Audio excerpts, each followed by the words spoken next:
American troops are no longer stationed in the African country of Chad. The end of an era as the French flag is lowered at the Ajikose military base in the capital, and the raising of the Chadian flag.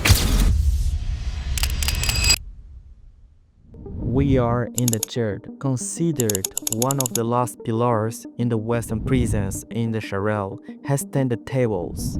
It has ordered that we withdraw the American forces and demanded an end to the French military prisons. Good afternoon. Today I'm welcoming Foreign Minister Faki from Chad. I'm delighted that he could be here. We have many issues to discuss. Obviously, the very difficult security situation that Chad is dealing with means that there's a great concern on the part of not only the region, but certainly the United States. What led this nation, which for decades had been the West's right-hand man in the fight against jihadism, to break with Paris and Washington? Well, the answer goes far beyond the military politics. It involves strategic interests, raw minerals, networks of influence, and new Cold War in the African continent.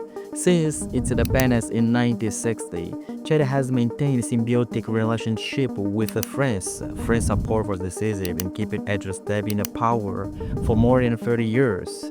After the September 11 attacks, the United States also saw Chad as a key player in the war on terror in Africa. This is an area base at Ajikose, jointly administered by the USA, which has been used for surveillance missions as far away as Libya, Sudan, and the Central African Republic.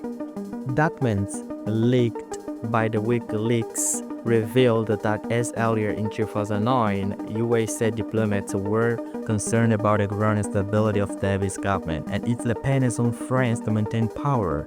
In 2014, France launched Operation Burkinafaso, and N'Djamena became the logistical headquarters of this multinational force. But the French presence has not brought stability. On the contrary, terrorism intensified and popular resentment grew. Between 2013 and 2021, incidents of jihadism grew by 47% in the Lake Chad area, as reported by the Armed Conflict Location and Event Data Project.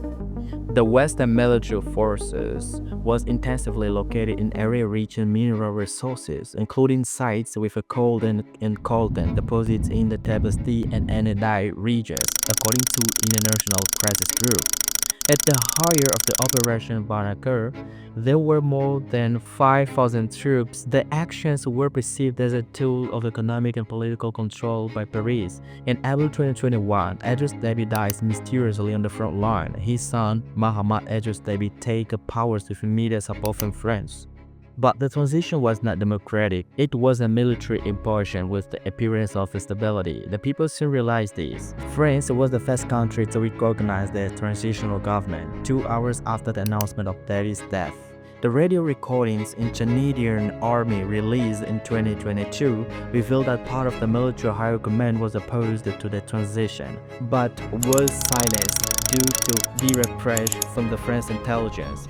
More than 50 opponents were arrested or disappeared in the weeks following Mohamed Déby's inauguration. The youth of Chad, as Mali, Burkina Faso, and Niger, have begun to see the West as complicit in corruption repression. Anti-imperialism has made a strong comeback, now no longer just against the colonizer of the past, but against the modern replacement. According to Afrobarometer in 2023, 81% of the young Huguenots believe that the French control Chad's natural resources. Between 2022 and 2024, there were more than 20 anti-Western protesters registered in N'Djamena alone.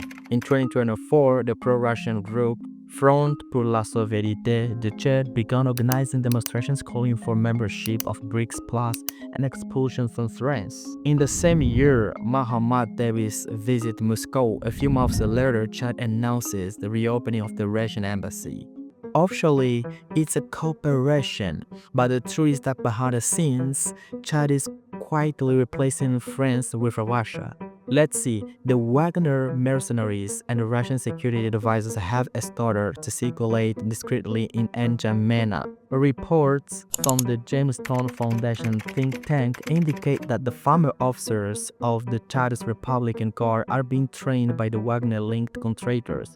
In April 2025, the Canadian Ministry of the Mine granted 2 golden and uranium exploration licenses to the Russian companies, going against the previous agreements with the French companies such as Areva. Chad has formalized its interests in joining the BRICS New Development Bank.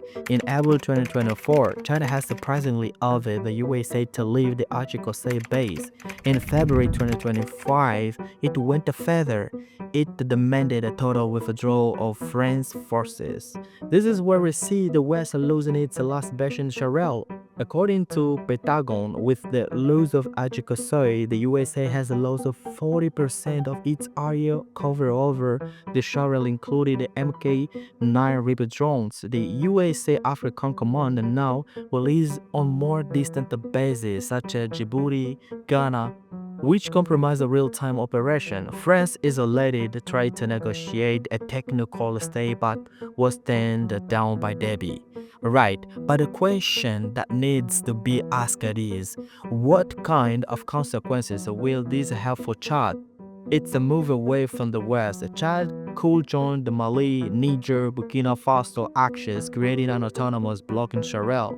But the price could be higher: diplomatic isolation, disguised sanctions, and more economic stability. According to AMF, Chad could lose out 25% of its external financing by 2025 if it breaks with the US and France. In return, Russia and China have already pledged $400 million for infrastructure and energy projects in 2025. The Canadians are really begun program to Africanize its defense doctrine with Sudanese and Algerian consultants. Chad is not just breaking alliances, it's redefining its place in the world between the promise of sovereignty and the risk of falling into the new dependencies.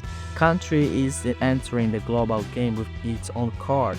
In Sahel, more than ever, it's becoming the new class board in the global power. Well, if you want to understand better African geopolitical, please make sure you already subscribe to the channel. Let us know what you think about this situation between the Chad and France governor.